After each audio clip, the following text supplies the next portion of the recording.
Shalom. Katakan shalom.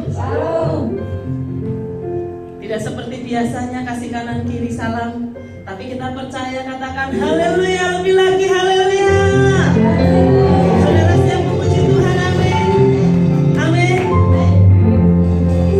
Mazmur 10 ayat 4 mengatakan, masuklah ke baitku dan sorak-soraklah dengan segenap hatimu. Pada pagi hari ini setiap kita yang hadir, kita rindu menyembah dan memuji Tuhan. Amin, saudara. Datang ke tempat ini, katakan bukan karena kekuatanmu, bukan oleh gagah kuat kami Tuhan, tetapi semua oleh karena kemurahan Tuhan, sehingga kami ada saat pagi hari ini.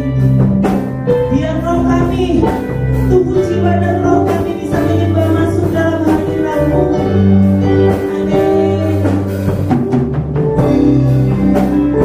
Kami bersyukur Tuhan.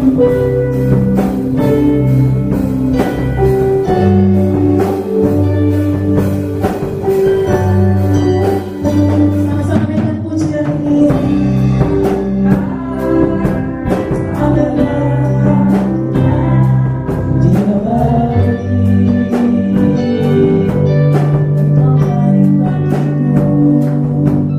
Dia berbagi kita dengan limpahnya, dia baik, engkau baik bagiku,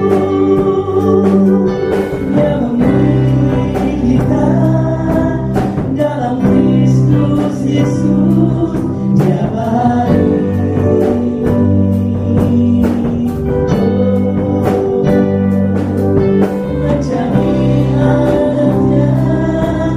Sesuai kehendaknya, dia baik.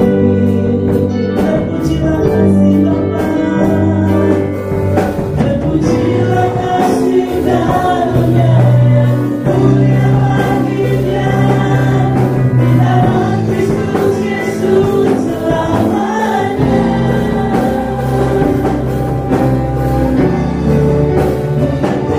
Kebaikanmu bukan perbuatanku, tapi kasih karunia-Mu yang selamatkan aku.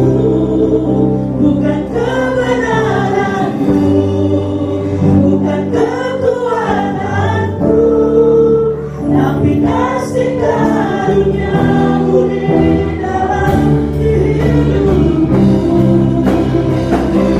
Dia baik, kami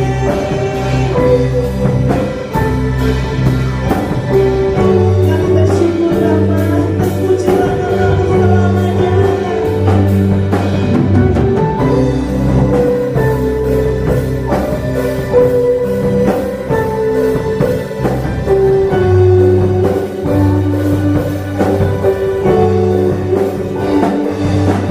Terpujilah Tuhan, Allah Bapa kita, dia baik. Engkau baik bagiku, dia berbagi dengan limpahnya, katakan dia baik. Kami bersyukur, dia memilih kita dalam Kristus Yesus, dia baik.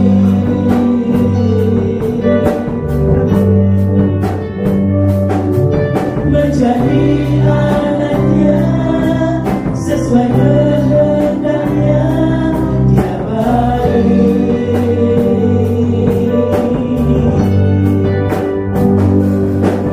Terpujilah kasih karunia-Nya, mulia baginya di dalam Kristus Yesus selamanya.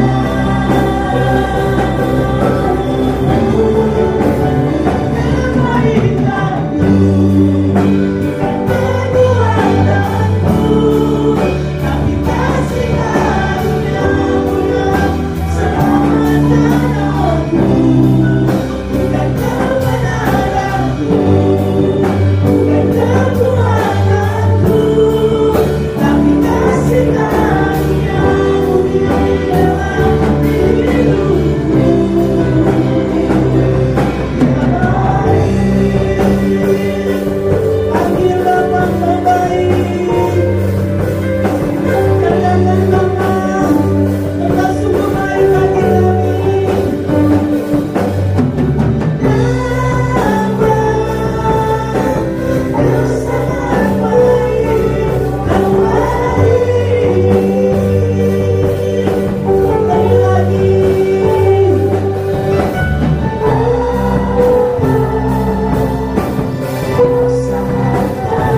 kasih karunia-Mu yang selamatkan, kasih karunia Tuhan yang menyelamatkan.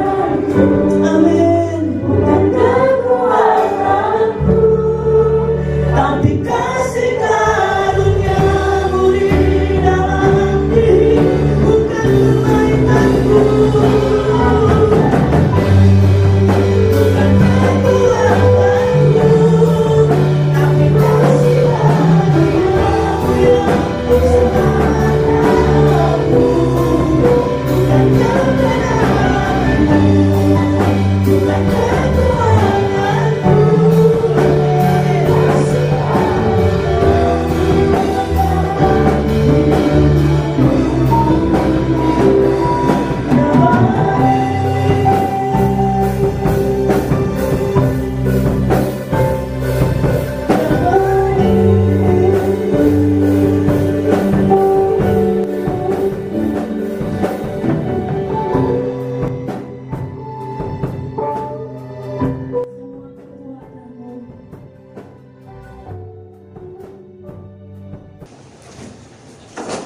Shalom, selamat pagi saudara. Ya, kita pada pagi hari ini kita akan belajar tentang meditasi. Orang jika mengatakan meditasi, langsung pikirannya dihubungkan dengan yoga atau kebatinan atau cara-cara ritual agama-agama dunia dan langsung menghakimi meditasi itu sesat. Hal ini bagi mereka orang-orang yang tidak tahu.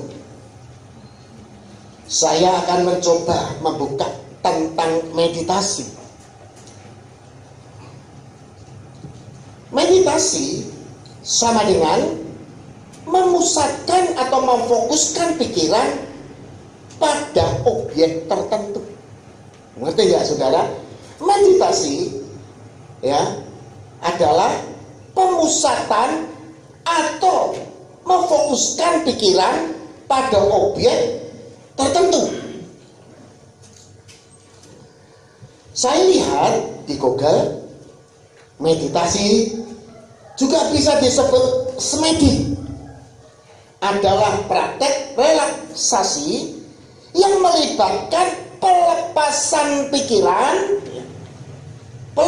pikiran dari semua hal yang menarik, yang membebani atau yang mencemaskan dalam hidup kita sehari-hari. Atau apa? Membuang pikiran-pikiran yang jenuh. Pemusatan pikiran. Saudara perhatikan. Pemusatan pikiran. Pernah saya saksikan bahwa latar belakang saya sebelum menjadi hamba Tuhan, saya sejak kecil punya hobi yaitu belajar bela diri dan bercita-cita ingin menjadi seorang master, dan banyak mempelajari seni bela diri. Contoh, saya belajar kungfu, saudara ya. Karena tendangan saya kurang bagus, maka saya belajar taekwondo yang sangat terkenal dengan tendangan kaki, saudara. Dan karena saya nggak bisa banting, saudara, maka saya belajar apa? Belajar judo untuk memperlengkapi, supaya menjadi benar-benar orang yang benar-benar hebat gitu. Dan ternyata, saudara, ya, hal ini saya pandang masih kurang. Maka saya memperlengkapi diri dengan okultisme atau kekuatan gelap. Ya, saudara, maklum, karena pada waktu muda itu saya belum bertobat. Namanya orang yang gak ngerti ya saudara. Meditasi, saudara, ada dua macam. Cara dunia dan cara Kristen. Loh, cara Kristen ada nggak meditasi? Saya katakan ada. Cuma saudara mungkin belum ngerti aja, belum tahu. Cara dunia dan cara Kristen, cara dunia, ya. Ini cara dunia. Ini kalau cara dunia, duduk, ya bersila dan mengatur nafas, in out, terus diatur terus nafasnya, in out. Pusatkan di dalam pengaturan nafas, ya. Pada waktu nafas kita diatur in out, hal ini orang bisa mendapatkan satu kekuatan supranatural atau bisa memiliki kekuatan dalam. Inilah yang dipakai orang-orang yang belajar ilmu bela diri. Karena saya juga dulu pernah belajar, maka saya saksikan masalah ini. Sekarang saudara, coba saudara perhatikan, biksu-biksu Shaolin itu memiliki kekuatan-kekuatan yang luar biasa, di luar akal manusia. Dia bisa memukul sebuah batu hancur, atau memukul pentek sampai putus. Lah kalau kita pikir ini tidak masuk akal. Sebab tangan kita ini terdiri dari tulang, daging, dan kulit. Benar kan? Kalau diadu dengan batu atau besi, menang mana? Menang mana? Menang batu atau besi. Tetapi kenapa besi itu kok bisa putus? Batu itu bisa patah. Lah di sini saudara, ya. Di sini ada kekuatan, ya. Ada kekuatan. Kekuatan apa, saudara? Ini sekedar saudara tahu saja, ya. Bukannya saya mau mengajar. Ada falsafahnya, saudara, yang mengatakan begini: isi itu kosong, dan kosong itu isi. Yang bahaya adalah ketika kita kosong, itu isi. Nah ini saudara, ini banyak orang-orang yang belajar kungfu nggak pernah mempelajari falsafah ini. Tapi karena saya ini orang yang sungguh-sungguh, maka saya mempelajari. Kosong tetapi isi. Ini yang sangat bahaya, saudara. Pada waktu kita bermeditasi mengatur nafas kita ini, in out begitu, pada suatu saat kita akan mengalami keadaan trans, ya, trans, kosong, pikiran menjadi kosong, dan harus merasa aku ini bukan siapa-siapa, kosong, dan merasakan bahwa aku ini bukan siapa-siapa.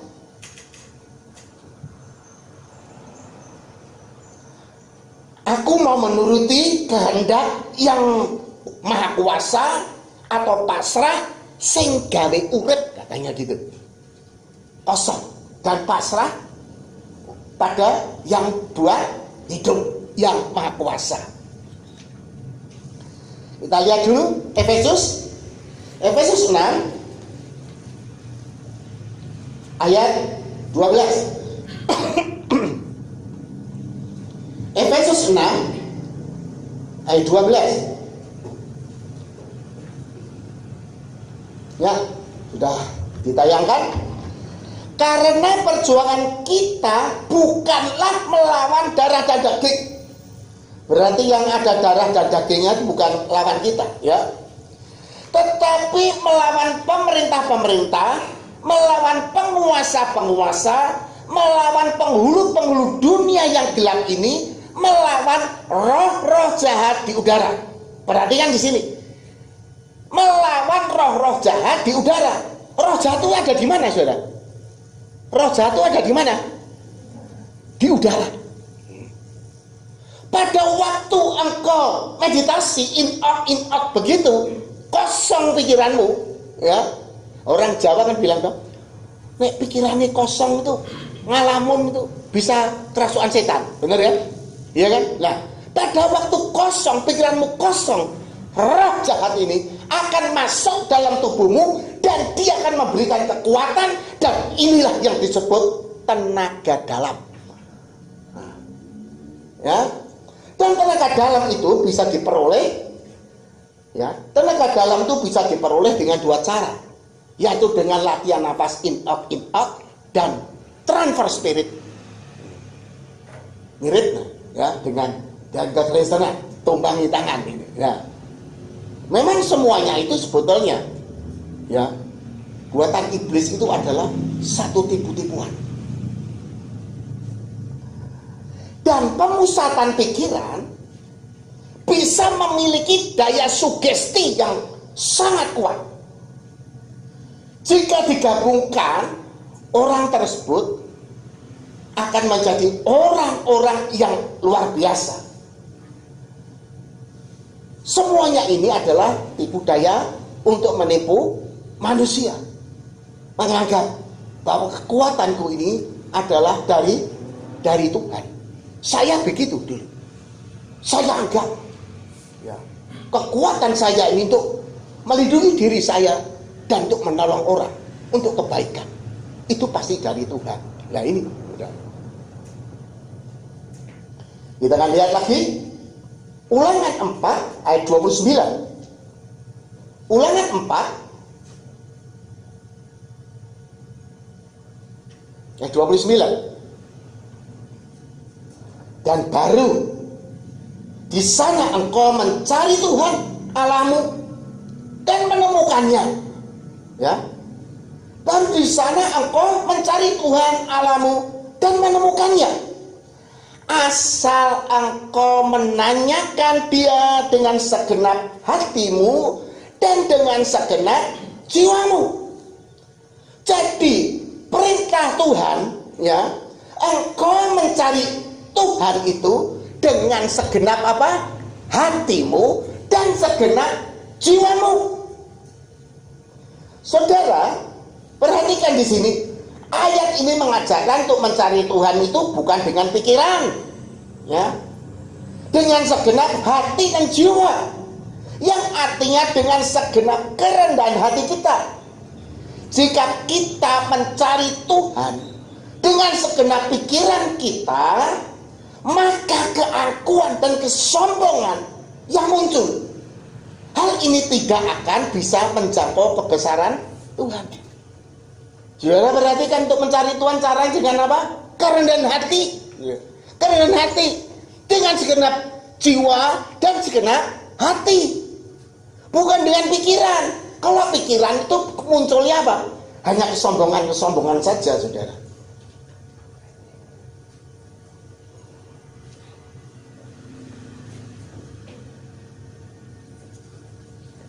Kita lihat lagi Ulangan 30 ayat 6.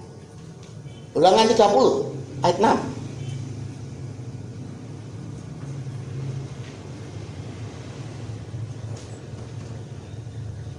Dan Tuhan Allahmu akan menyunat hatimu dan hati keturunanmu, sehingga engkau mengasihi Tuhan Allahmu dengan segenap hatimu dan dengan segenap jiwamu, supaya engkau hidup. Menyunat hatimu berarti memberikan kerendahan hati, sehingga engkau akan menuruti perintah-perintahnya. Inilah suatu penyembahan atau pengagungan terhadap Dia.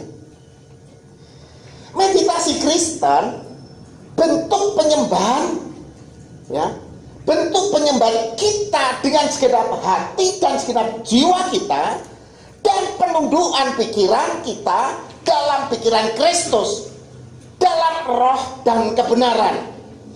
Menyembah artinya tunduk patuh dengan segenap perintah-perintahnya. Apa saudara menyembah itu? Tunduk patuh, ya, dengan perintah-perintah Tuhan. Itu menyembah. Kita lihat lagi, ya, Mazmur 66 ayat 4. Mazmur 66 ayat 4. Seluruh bumi menyembah kepadamu dan bermazmur bagimu, mazmurkan namamu. Selah. Sambung, Mazmur 66 ayat 8. Ayat 8. Pujilah Allah kami, hai bangsa-bangsa, dan perdengarkanlah puji-pujian kepadanya. Tuhan menghendaki kita memuji dan menyembah Tuhan itu dengan apa? Puji-pujian. Puji-pujian. Ada suatu penyembahan. Dengan memanifestasikan puji-pujian dan bermazmur. Dan ingatlah, Allah itu bersemayam dalam puji-pujian orang benar. Saatnya Roh Kudus akan mengurapi kita dan diam di baitnya, yang yaitu tubuh kita. Firman Tuhan mengatakan, tidak tahukah kamu bahwa tubuhmu adalah bait Allah, tempat bersemayamnya Roh Allah. Dengan segenap hati, ya. Dan Anda akan memiliki kuasa Roh Kudus, ya, karena Roh Kudus telah turun ke atasmu untuk mencari Tuhan. Perhatikan, untuk mencari Tuhan sebenarnya tidaklah sulit, karena Tuhan itu tidak jauh dari kita. Nggak jauh kok Tuhan dari kita. Tuhan itu ada di mana? Ada di dalam hatimu loh. Ada di dalam hatimu. Tuhan ada di dalam hatimu. Tuhan Yesus berkata, aku mengetuk pintu hatimu. Pada siapa membuka, aku akan masuk dan makan bersama-sama dengan engkau. Tidakkah kamu tahu bahwa tubuhmu adalah bait suci, tempat bersemayamnya Roh Kudus? Tuhan itu ada di dalam hati kita. Seringkali, ya, banyak orang ini ya, untuk mencari Tuhan. Maksud saya orang dunia mencari Tuhan. Duduk bersila, ya, terus pusatkan pikiran. Ini pusatkan pikiran, terus mencari Tuhan. Nun jauh di sana, ya, mencari-cari di alam bebas sana. Wah, pikirannya mencari sana. Saudara, hal ini sangat bahaya.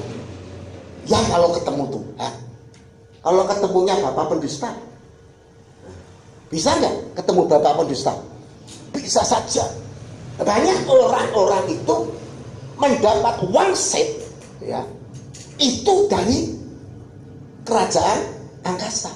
Terus ketika tiap pikiran kita mencari nun jauh di sana Allah di mana, dan kerajaan kegelapan itu ada di atmosfer, di atas atmosfer bumi. Pikiran kita sampai sana, ketemu sama siapa? Bapak pendusta, bukan dengan Tuhan. Repot ya ini bicara. Ya.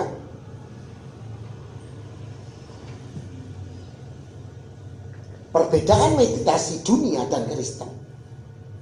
Meditasi dunia akan mendapatkan kekuatan dalam dan tenaga dalam dengan kekuatan roh jahat.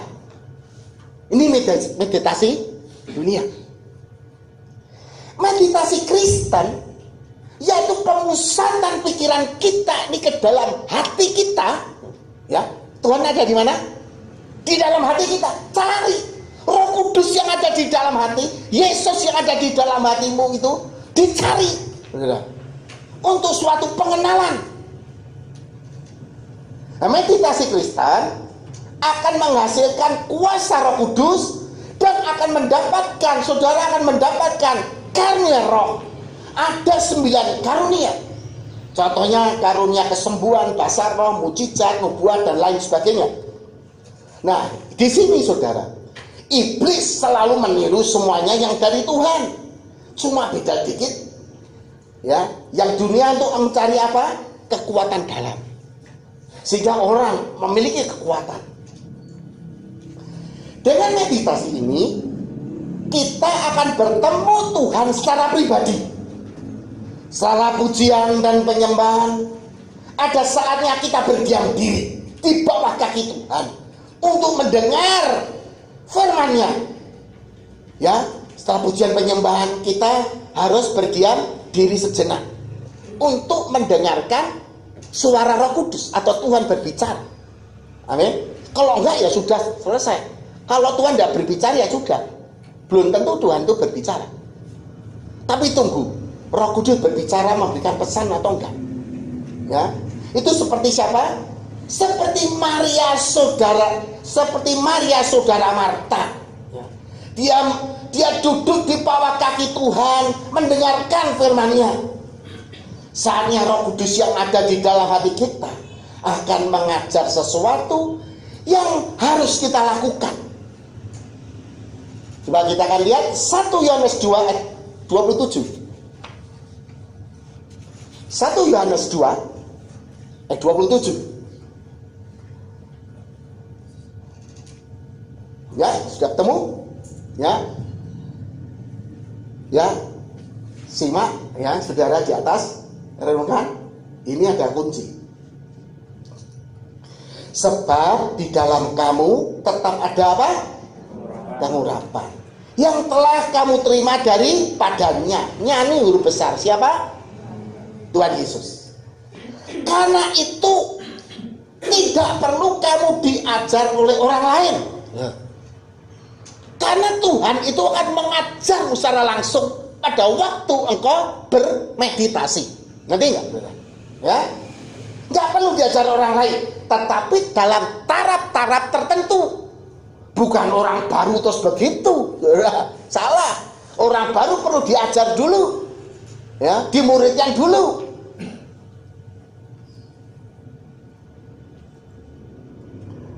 Ya.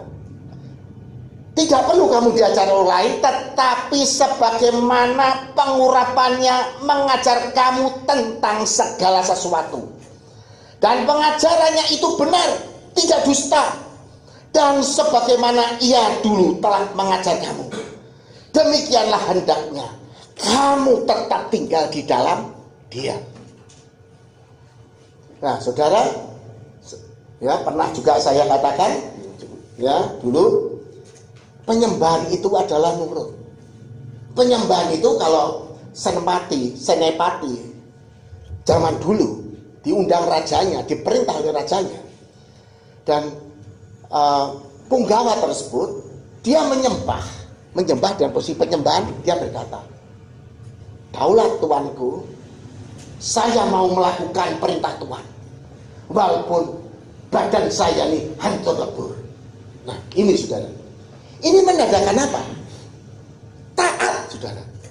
Menyembah walaupun tangannya begini-begini, tetapi nggak taat. Namanya penyembahan nggak? Enggak. Penyembahan itu adalah suatu ketaatan. Manifestasinya dalam pujian dan penyembahan, dia duduk berdiam diri untuk mendengarkan suara Roh Kudus. Nanti Roh Kudus akan berbicara, menunjukkan ayat-ayat yang ditentukan Dia untuk kita. Amin. Orang yang sudah belajar sampai taraf ini adalah orang-orang hidup dalam roh dan mendapat tuntunan Roh Kudus dan hidup dalam kebenaran. Inilah yang disebut Yesus, kamulah terang dunia dan garam dunia. Ingat bahwa karya Roh Kudus ini bukan milik kita. Ingat, kalau saudara mendapat karunia Roh Kudus, itu bukan milik saudara, tetapi milik siapa? Tetap milik Dia. Lain kalau saudara mendapat tenaga dalam. Milik siapa? Milik engkau. Bisa digunakan semau-maunya. Kalau urapan ini, Roh Kudus ini, karunia Roh Kudus ini, itu harus izin Tuhan. Amin. Ya. Ingat ya, bahwa itu bukan milik kita dan jangan digunakan semau-mau kita, tetapi haruslah kehendak Tuhan. Jadi meditasi Kristen itu suatu cara untuk mencari Tuhan dengan segenap hati dan jiwa kita. Saudara, ya perlu ya di sini tingkat hidup orang Kristen. Saya perlu saya ajarkan. Di sini ada 3 baptisan. Pernah selalu saya singgung. Saya akan jelaskan. Ayo kita akan lihat dulu. Matius 3 ayat 11.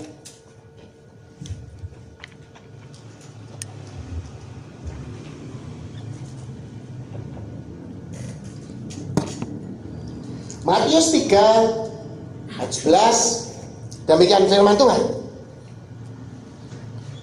Aku membaptis kamu dengan air sebagai tanda pertobatan, tetapi ia yang akan datang kemudian daripadaku lebih berkuasa daripadaku, dan aku tidak layak melepaskan kasutnya. Ia akan membaptis kamu dengan Roh Kudus dan dengan apa? Api.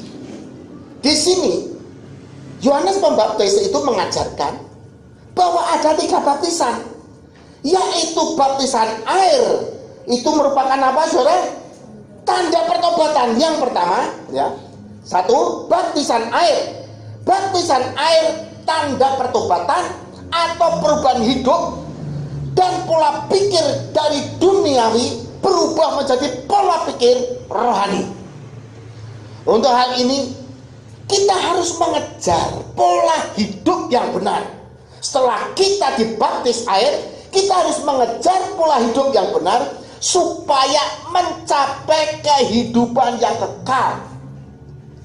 Saudara, kemarin sudah saya ajarkan kan, bagaimana kita ini setelah dibaptis bukan terus berhenti, tetapi kita harus apa? Mengejar supaya mendapatkan kehidupan kekal. Kemarin saya beri contoh kan, Bobby pengen apa? Pengen sekolah komputer. Setelah Bobby ini diterima di universitas komputer, ya, apa Bobby sudah dapat Eskom? Belum kan? Terus apa yang dilakukan Bobby? Bekerja keras 8 semester, 4 tahun dikejar, sehingga ya minggu kemarin ya Bobby diwisuda dan mendapat gelar Eskom, sarjana komputer. Nah, ini seperti ini. Bukan terus pertobatan itu bukan terus hanya sudah masuk gereja selesai. Enggak, saudara. Ternyata enggak. Kita harus mengejar kekudusan, hidup dalam kebenaran. Di sini seringkali ya orang itu sudah merasa nyaman dan bertindak sudah yakin selamat dan pasif dalam kerohanian. Inilah suatu hal yang sangat berbahaya. Ngerti ya? 1 adalah baptisan air adalah tanda pertobatan, harus berubah pola pikirnya, pikiran dunia ke pikiran rohani, dan terus dikejar sampai kehidupan yang kekal. Amin. Yang kedua adalah baptisan Roh Kudus. Yang kedua ini baptisan Roh Kudus. Pada waktu kita dibaptis dengan air, saudara semua sudah dibaptis air kan? Silakan. Pada waktu engkau dibaptis dengan air, ya, hamba Tuhan yang berkata, aku membaptiskan kamu dalam nama Bapa dan Anak dan Roh Kudus. Benar kan? Ini sudah dibaptis Roh Kudus belum? Sudah belum? Ayo, sudah belum? Siapa yang bilang sudah? Siapa yang bilang belum? Coba angkat tangan yang belum. Angkat tangan yang belum. Angkat yang belum. Nah, angkat tangan betul. Ini hanya baru dalam nama Bapa, Anak, dan Roh Kudus. Bukan berarti sudah dibaptis dengan Roh Kudus loh ini. Ini baptisan air. Tadi Yohanes Pembaptis kan mengajarkan, ya, aku membaptis dengan air yang berarti tanda pertobatan. Dia, Yesus Kristus, akan yang lebih berkuasa, akan membaptiskan kamu dengan Roh Kudus dan dengan api. Yang membaptis Roh Kudus itu siapa? Itu Tuhan Yesus sendiri, ya, bukan pendeta, tapi Roh Kudus, yaitu ditumpangi tangan. Terus nanti tandanya itu apa? Berbahasa roh. Baptisan Roh Kudus artinya baptisan Roh Kudus ini menerima kuasa supaya dalam bersaksi ada bukti kuasa dari Allah. Satu contoh saudara, ya, kenapa butuh kuasa? Kenapa butuh kuasa? Suatu malam Nikodemus menemui Yesus, ya, dan dia berkata, Guru atau Rabi, aku yakin engkau adalah utusan Allah. Tidak ada orang yang mempunyai tanda-tanda yang hebat kalau Allah tidak menyertai. Jadi kuasa Roh Kudus ini, mukjizat ini yang dipakai ini, ya kuasa ini, itu suatu tanda bahwa engkau ini dari Tuhan. Amin. Untuk bersaksi, untuk menyaksikan, untuk penginjilan, penuh. Butuh kuasa enggak? Butuh bukti enggak? Butuh. Tuhan Yesus saja dalam pemberitaan Injil disertai mukjizat kan, yang sakit sembuh, ya, bahkan orang mati dihidupkan. Lah saudara, ya, orang-orang yang memiliki kuasa ini adalah golongan karismatik. Ngerti nggak? Kalau saya lihat di YouTube tuh banyak pertentangan-pertentangannya. Itu yang nentang tentang kuasa Tuhan itu adalah orang-orang yang belum dibaptis Roh Kudus, sehingga tidak punya kuasa, sehingga dia tidak percaya dengan kuasa Allah. Saudara, orang yang dibaptis dengan Roh Kudus, jika tidak memiliki karakter yang baik, bisa mencuri kemuliaan Tuhan dan menjadi penyesat. Ya, menjadi penyesat. Ini bahaya. Kalau tidak memiliki karakter, repot. Saya juga telah menikmati kuasa Allah yang dahsyat. Doain orang sakit yang aneh-aneh sembuh. Bahkan pernah mendoakan bayi yang mati, ya, bisa hidup lagi walaupun cuma 20 jam. Ya. Karena orang tuanya belum siap. Dan banyak orang pada waktu itu, banyak orang mencari saya, ya, untuk didoakan. Saudara, orang ini mencari saya untuk didoakan. Kalau punya masalah berat itu, dari luar kota datang. Saudara, perhatikan. Ini benar-benar saya ini bisa jadi dukun Kristen, maksud saya. Saya bisa jadi dukun Kristen nggak? Bisa kan? Saya ngobrol kuasa Tuhan, saya bisa jadi dukun Kristen nggak? Saya dicari orang-orang, dianggap saya ini orang sakti, orang pinter, bisa menyembuhkan orang sakit. Loh, ini loh saudara.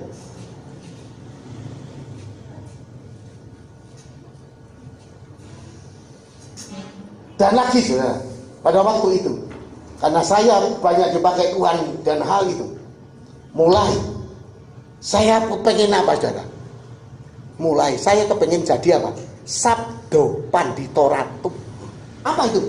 Kalau saya berkata, jadi. Wah, luar biasa kan? Seperti Tuhan. Betul gak? Saya katakan Sabdo Pandito Ratu. Ini banyak sekali orang-orang yang seperti ini. Tuhan berkata. Nah, ini loh saudara.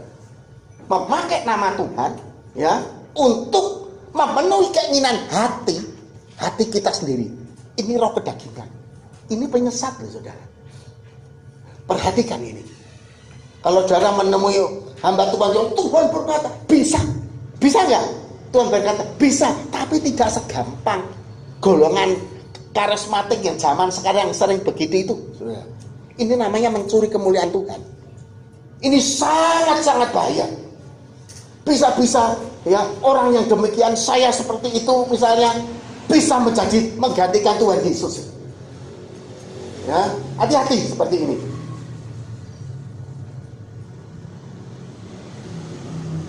Dan dengan adanya meditasi Kristen ini, saya duduk bersimpuh di bawah kaki Tuhan. Ya, apa yang terjadi di dalam 1 Yohanes tadi? Di dalam 1 Yohanes tadi, 1 Yohanes 2 ayat 27, saya bacakan.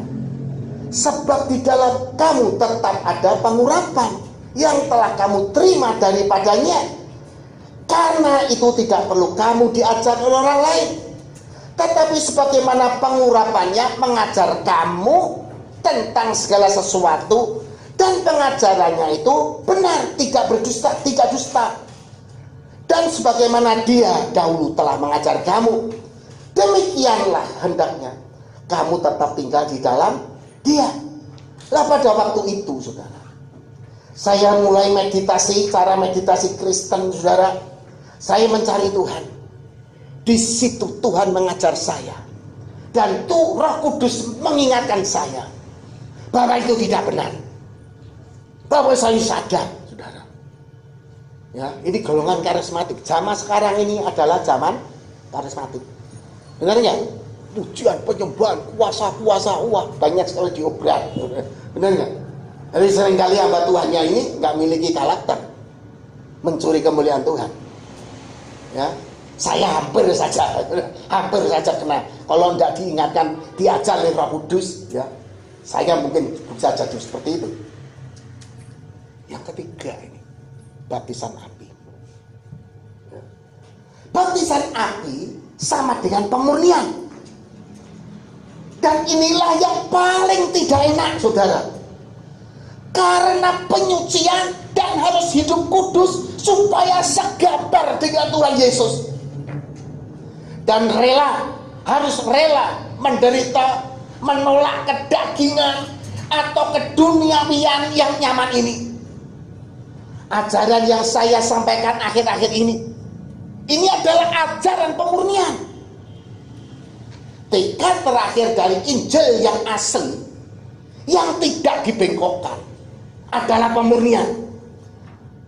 Ya, kalau memang saudara secara daging, kalau saya dikatakan, Tuhan berkata sama saya, seandainya Anda kok kamu saya murnikan, kalau bisa saya nolak, saudara. Kenapa? Dagingnya ini berat, saudara, dimurnikan itu. Enak nggak dimurnikan? Enak nggak? Sakitnya sekarang mati, saudara. Sakit dimurnikan itu sakit sekali. Secara manusia, Tuhan kok bisa jangan Tuhan? Wah, abot banget, berat sekali dimurnikan itu. Saudara, saya beritahu, jika engkau tidak dimurnikan, ya, tidak dibaptis api, tidak dimurnikan, dan tidak lulus, jangan harap engkau sampai ke langit baru, bumi baru. Karena di sana itu sudah tidak ada kefasikan. Amin. Ya, amin. Ajaran-ajaran karismatik sekarang lah baru kuasa, wah obral kuasa. Tetapi kita sudah mengetahui, bersyukur, saya sudah mengetahui bahwa saatnya terjadi pemurnian. Ya, baptisan api, pemurnian, penderitaan. Apa enggak? Siap enggak, saudara? Ya, sebetulnya nggak mau ya, ya, sebetulnya saya juga nggak mau. Tapi itu ketentuan Tuhan. Tuhan sendiri yang akan membaptis dengan api. Kalau saudara nggak lulus, saudara jangan mimpi bisa sampai langit baru, bumi baru atau kerajaan Allah. Berat sekali, saudara. Memang untuk masuk dalam kerajaan surga itu sulitnya setengah mati. Jangan meremehkan. Percaya Yesus, dibaptis, sudah selamat. Masuk gereja sudah ibadah 5D, datang, duduk, dengar, duit, kolektor, dah tiap minggu gitu. Nah ini celaka ini. Ya, perhatikan ini, saudara. Saya mengajari adalah ajaran yang sangat berat. Mungkin baru beberapa gereja yang mengajarkan tentang ini, tentang pemurnian. Dengan adanya COVID-19, ya, dan akhirnya terjadi kegoncangan ekonomi. Inilah merupakan juga pemurnian dari Tuhan, di mana keadaannya yang sangat-sangat sulit. Ya, mungkin juga pekerjaan saudara PHK, ya, toko saudara atau warung saudara menjadi sepi, ya, nggak dapat uang. Bagaimana? Tuhan selalu menguji saudara dalam hal ini. Apakah terus kita ibadah nggak perlu kasih duit karena kita kekurangan? Tuhan menguji hati. Kalau kita berani memberikan dari kekurangan kita, poin kita di hadapan Tuhan sangat besar.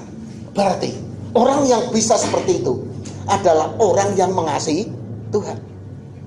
Orang yang saat ini PSBB seperti sekarang ini, ibadah sudah dibolehkan, harus pakai masker, daftar dulu, yang nggak datang. Kira-kira mengasihi Tuhan nggak? Mengasihi Tuhan enggak? Mengasihi Tuhan enggak? Enggak. Ini orang yang enggak sungguh-sungguh. Dan di sini itu akan nampak orang-orang yang sungguh-sungguh dan orang yang tidak sungguh-sungguh.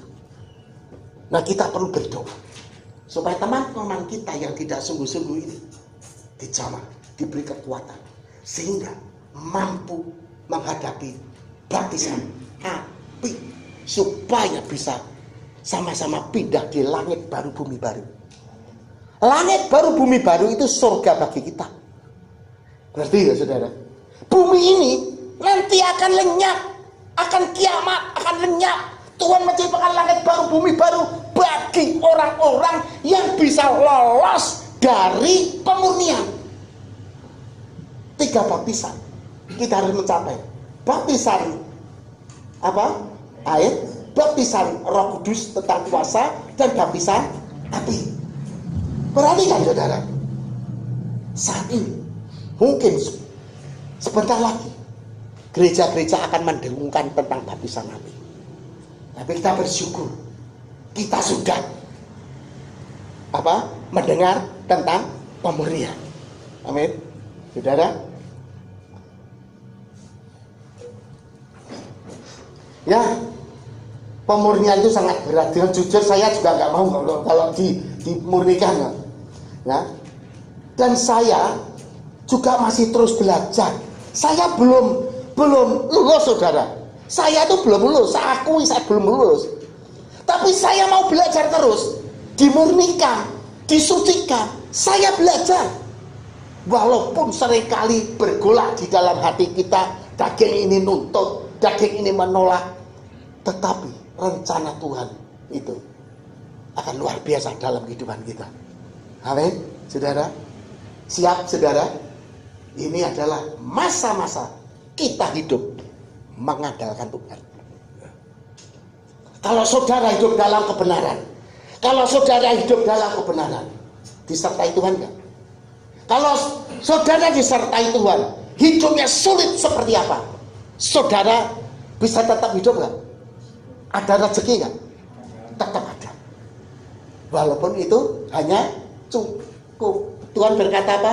Berilah rezeki hari ini secukupnya, makanan kami secukupnya. Besok minta lagi, besoknya minta lagi, besoknya minta lagi. Ini perintah Yesus. Supaya apa toh kalau tiap hari minta? Seringkali orang gini, aku tuh minta terus sama Tuhan ya, rasa-rasanya bendino tiap hari minta terus sama Tuhan, kok jadi malu ya sama Tuhan. Yo, itu perintah Tuhan kok, nggak perlu malu. Supaya apa toh? Kita ini selalu bersekutu dengan Tuhan. Ngerti nggak, saudara? Lah, pada zaman pemurnian ini, Tuhan inginkan engkau selalu bersekutu dengan Tuhan. Engkau minta rezeki setiap hari dengan Tuhan, dicukupi. Saya kalau tiap bulan itu saya selalu berdoa, Tuhan, cukupilah hidup saya Tuhan. Dari 1 September sampai 30 September Tuhan. Untuk bayar listrik, untuk bayar IndiHome, untuk bayar telepon, untuk bayar BBM, untuk makan minum, ya, untuk apa lagi? Kebutuhan hidup, ya, untuk karyawan, bayar karyawan. Tuhan penuhi Tuhan. Dan apa yang terjadi? Apa yang saya doakan 1 bulan ini pasti cukup. Nanti 1 Oktober saya juga berdoa begitu terus. Tuhan cukupi Tuhan. Biaya yang tinggi ini. Ya. Apalagi kemarin, saudara, ya, gak ada ibadah, gak ada persembahan. Ya, gak ada persembahan. Bagaimana nutup? Tapi Tuhan kirim loh. Luar biasa kan? Nah, ini loh. Kita ini hidup mengandalkan Tuhan. Itulah pemurnian atau baptisan api. Supaya kita ini selalu dekat dengan Dia dan dituntun oleh Roh Kudus, supaya pada saatnya kita mati, kita masuk ke dalam langit baru, ya, dunia baru, bumi baru, ya, amin. Jadi mengerti? Siap, ya. Setiap hari selalu berdoa minta pertolongan Tuhan dicukupi segalanya. Amin.